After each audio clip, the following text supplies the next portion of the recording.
If you've been told to just eat more fiber and drink more water, but stool still feels stuck no matter what you try, there's a reason for that. And it's rarely the reason anyone actually explains to you. Let's start with what's really happening when stool gets stuck in the rectum.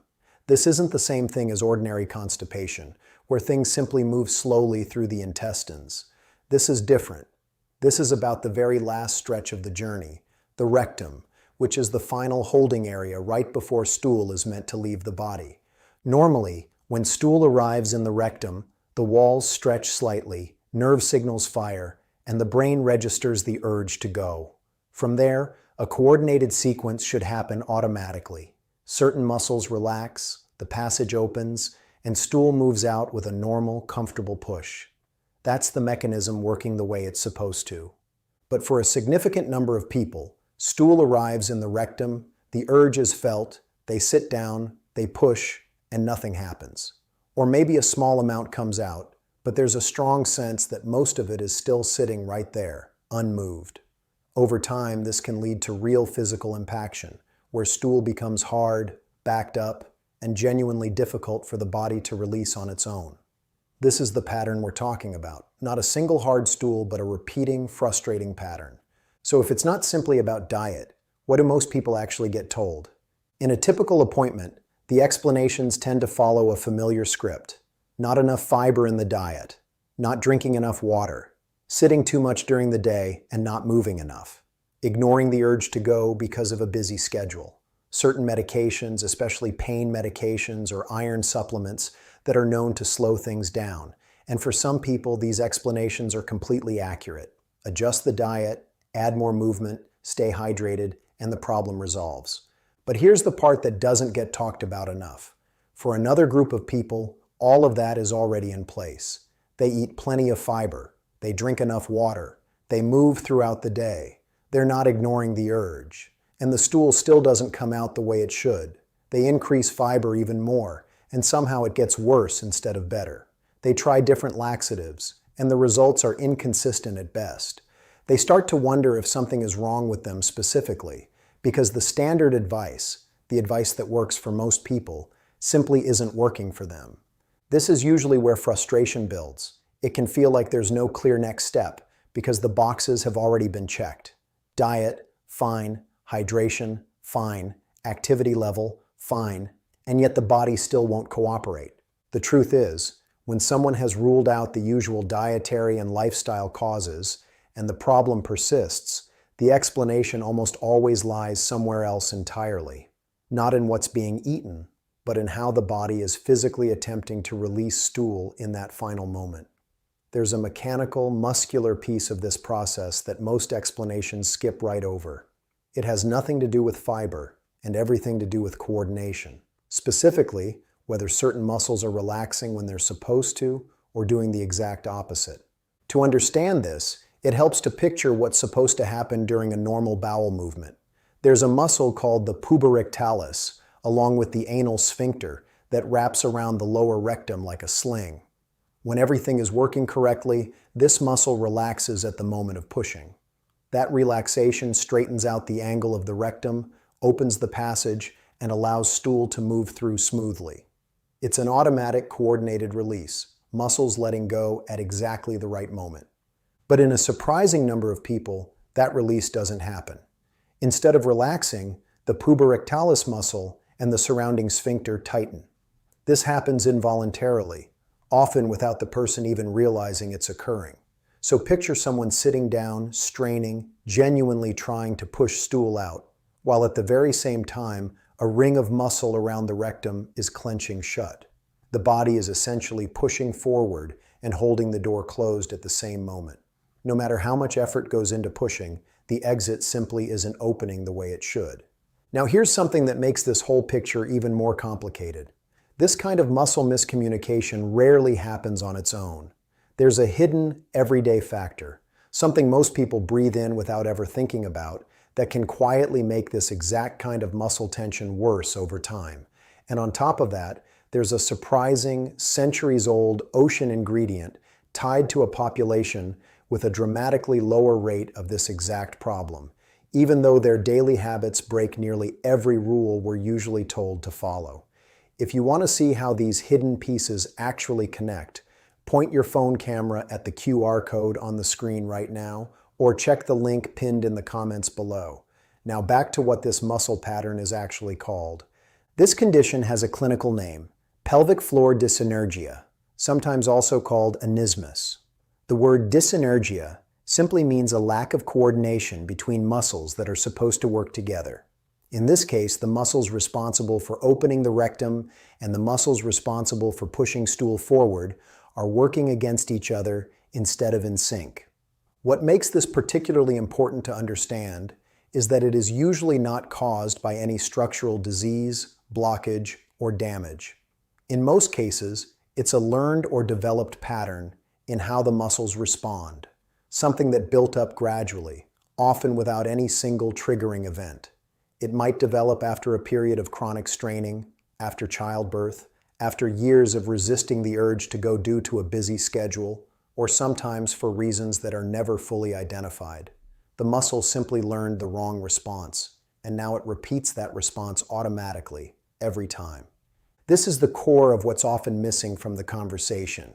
Someone can have a perfectly healthy diet, a healthy gut, and no structural blockage at all, and still experience ongoing retention, because the muscular signal at the very last stage of the process is malfunctioning. So why doesn't this come up more often?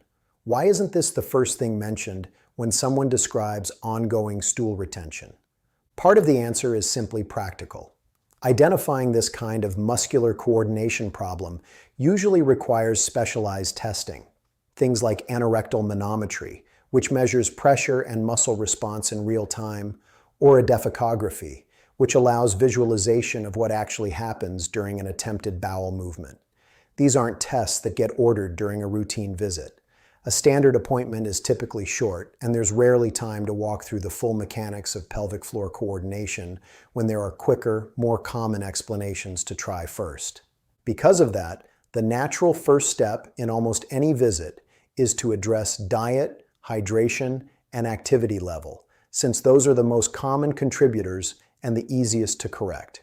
If those don't resolve things, the next step is often a stronger laxative or fiber supplement. Again, a reasonable first move, but one that doesn't address a muscular coordination issue at all. Laxatives can even make someone in this situation feel worse because they increase the urge and the pressure to go, while the muscular response at the exit point remains unchanged. More pushing against a passage that isn't opening simply leads to more strain, more frustration, and sometimes more damage over time, like hemorrhoids or anal fissures from repeated straining. There's also a broader gap in general awareness. Pelvic floor dyssynergia is well documented in specialized literature, particularly in gastroenterology and pelvic health circles, but it doesn't always make its way into general public health messaging the way dietary advice does. It's simply a more specific technical explanation that requires more explanation to understand and more tools to diagnose, so it tends to stay in the background compared to broader, more universally applicable advice. But mentioning it less often doesn't make it less real, and it doesn't make it less common. For many people dealing with a long, unresolved pattern of stool retention, this is precisely the missing piece. This muscular issue rarely operates in isolation, though. Once it's present, several other quiet factors often build on top of it, making the entire pattern harder to notice and harder to break. One of the most common compounding factors is something called rectal hyposensitivity. This means the nerve signals that normally alert the brain when the rectum is full become weaker over time. If someone has spent years ignoring the urge to go or dealing with retained stool on a regular basis, the rectum can gradually stretch and become less sensitive to the presence of stool. So the signal that used to arrive clearly and urgently becomes duller and less reliable. This means someone might not feel the urge until there's already a significant amount of stool built up, which then makes it even harder to pass because of the added volume, on top of a muscle that isn't relaxing properly to begin with. Another quiet contributor is chronic voluntary withholding, the habit of consistently delaying the urge to go because of timing, location, or simple inconvenience. Maybe there's no comfortable bathroom available, maybe there's not enough time in a busy morning, maybe it just feels easier to wait. Occasionally this isn't a problem, but when it becomes a long-term pattern, the body starts adapting to the delay. The muscles that are supposed to relax on cue can start to associate the urge with tightening instead, especially if pushing without success has already become a frustrating, repeated experience. In a sense, the body starts practicing the wrong response over and over, which reinforces the very dyssynergia pattern already in place. Long-term laxative use can also play a role, though this one is a little more nuanced. Laxatives themselves aren't inherently harmful when used appropriately, but consistent, long-term reliance on stimulant laxatives in particular can sometimes dull the body's natural signaling over time. When the bowel becomes used to being chemically triggered rather than responding to its own natural rhythm, it can become harder to identify what the body's true baseline urge actually feels like.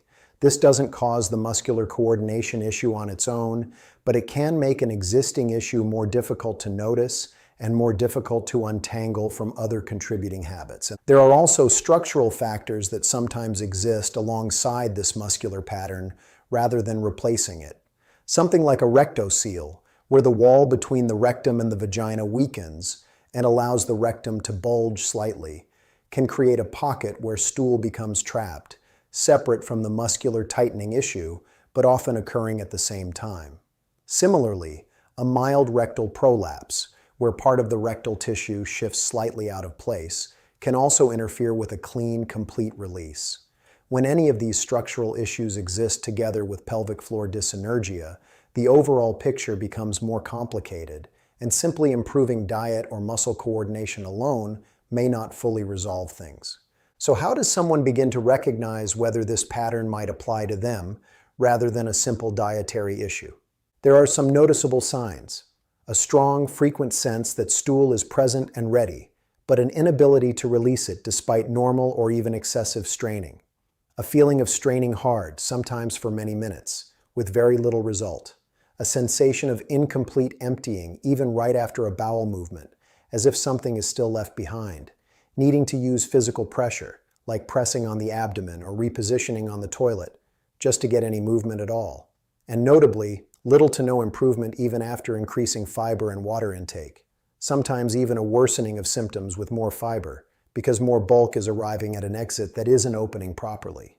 None of these signs alone are a certain diagnosis, since other conditions can overlap with similar symptoms. But this pattern, taken together, especially when it persists despite doing everything considered correct, is a strong indicator that the issue lives in the coordination of the muscles themselves, not in the diet or the digestive tract further upstream. The good news is that once this is identified, it is approachable in a very different way than ordinary constipation. Because this is a learned functional pattern rather than permanent damage, it often responds well to specific retraining approaches. The most well-supported method is called biofeedback therapy, where sensors are used to help someone see, often in real time, what their pelvic floor muscles are actually doing during an attempted bowel movement. With that visual feedback, people can gradually learn to consciously relax the correct muscles at the correct moment, essentially retraining a reflex that had been going in the wrong direction. This isn't an overnight fix, but it has a strong track record specifically because it addresses the actual mechanism, rather than working around it with more fiber or stronger laxatives. Understanding this piece changes the entire picture. It's not a matter of trying harder or eating better, it's a matter of a physical reflex that developed the wrong way and can, in many cases, be taught to work correctly again. What all of this points to is a simple shift in perspective. Stool retention isn't always a story about what's missing from a diet or how much water is being consumed in a day. Sometimes it's a story about timing and coordination, about muscles that are supposed to open at exactly the right moment, and for one reason or another, learn to do the opposite. That distinction matters, because it changes what actually needs to be addressed. That distinction matters, because it changes what actually needs to be addressed, and what kind of help actually makes a difference. For someone who has spent months or even years trying to solve this through diet alone, that can be both frustrating and, in a strange way, reassuring. Frustrating because it means a lot of effort may have gone into the wrong solution, but reassuring because it means the body isn't broken in some vague, unexplainable way. There's an actual mechanism at work, and mechanisms can be understood, tested, and in most cases, retrained. This is also why persistence matters when it comes to getting the right kind of evaluation. If diet, water, and movement have already been addressed without meaningful improvement, that itself is useful information. It's a signal that the issue likely sits further down the chain, in the actual muscular release process, rather than anywhere earlier in digestion. Bringing that specific detail into a conversation with a healthcare provider, noting that lifestyle changes haven't helped, and describing the exact sensation of straining without release can help point toward more targeted testing, like manometry or defecography, rather than another round of general advice that's already been tried. It's worth remembering that this isn't a rare or unusual condition. It shows up often enough in gastroenterology and pelvic health research to be well recognized and well studied. It simply doesn't come up in casual conversation the way eat more fiber does, because it requires more specific tools to identify and more specific techniques to treat. That gap between how common something is and how often it gets mentioned is exactly why so many people go a long time without ever hearing this explanation, even after multiple visits and multiple attempts to fix the problem on their own. Ultimately, the body's process of elimination depends on a very precise sequence of signals and responses working together at exactly the right moment. Most of the time, that sequence runs quietly in the background, and no one ever has to think about it. But when one part of that sequence, the muscular release at the very end, stops responding the way it should, no amount of dietary adjustment can fully make up for it. The stool can be perfectly soft, the hydration can be perfect, and the timing can still fail at that last, crucial step. Recognizing that possibility is often the turning point. It shifts the question away from what am I doing wrong and toward what part of this process needs to be retrained. And that shift, small as it sounds, tends to open the door to solutions that actually address the real cause, rather than another cycle of trying the same general advice and wondering why it isn't working. The body rarely does anything without a reason, even when that reason isn't obvious at first. A muscle that clenches instead of releasing isn't malfunctioning randomly. It's responding based on a pattern it learned somewhere along the way, whether from years of rushing, resisting the urge, or straining against a system that wasn't cooperating. And just as that pattern was learned, it can, in many cases, be unlearned with the right approach and the right guidance. What matters most is simply knowing this piece exists, not as something to fear, but as something to recognize. Because once the actual mechanism is understood, the rest of the picture, the tests worth asking about, the kind of specialist worth seeking out, the approach worth trying next, starts to make a lot more sense. The silence around this cause was never a sign that it's rare or unimportant. It was only a sign that it takes a little more explaining, and now it's been explained.